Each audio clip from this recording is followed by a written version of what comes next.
Ассалаумағалейкум қазақ елі. Достар, Магнум бітті ма, басылды ма? Келесі қатар қандай хайп болады? Қараңыздар, бір жай пицца жеткізуші бала жай жігіт, соны полиция қамады, ешкім қорған бола алмады. Неге? Өйткені біз ұлтшылдар жоқпыз. Бәрімізді соттады, елден қудырды, бітті. Қалғандар тек қана тиктокта, инстаграм комментарий жазады.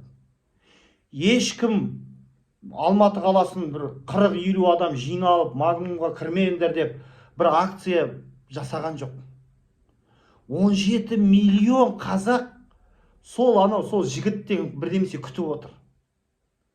17 миллион қазақ үндемей, сол Магнумда орыс сатушы болса, қазақтар үндемей сонымен орысша сөйлеседі. Бұған қазақтар өздері кінәлі ғой.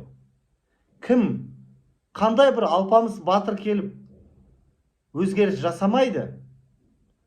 Аблязов келіп өзгеріс жасай алмайды Қазақстанда. Мен жасай алмаймын. Серікжан Біләз жасай алмайды.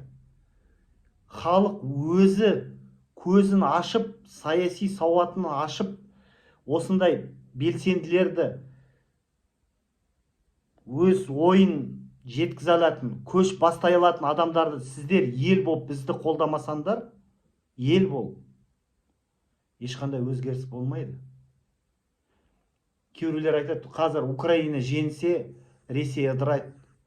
Украина женсе, ол өз үшін женеді. Сендер үшін емес. Сендерді сол байқадыңдар ма? Соғыс жалғасып жатқан сайын қазақтың жағдайы төмендеп жатыр.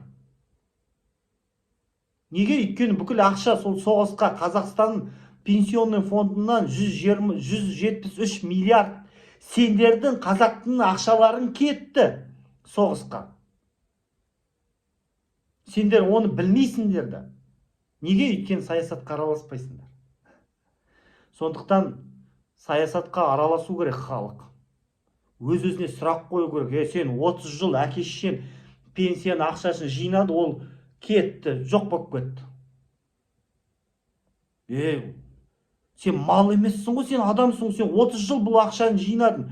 Сен ол ертең әке-шешеңе ота жасап, мүмкін өмірін құтқарасың. Ол соғыссыз да өліп жатыр ғой қазақтар, операцияға ақшасы жоқ. Сондықтан біз әлі егемендікті алған жоқпыз. Сосын біз соғыссыз-ақ қазақтар өліп жатырмыз. Ал украиндықтар қолына қару алып, өлсе, әйтеуір өлсе де, бірақ ұрпағына тәуелсіз мемлекет қалдырады. Біз өз еркіммен құлдықты таңдадық.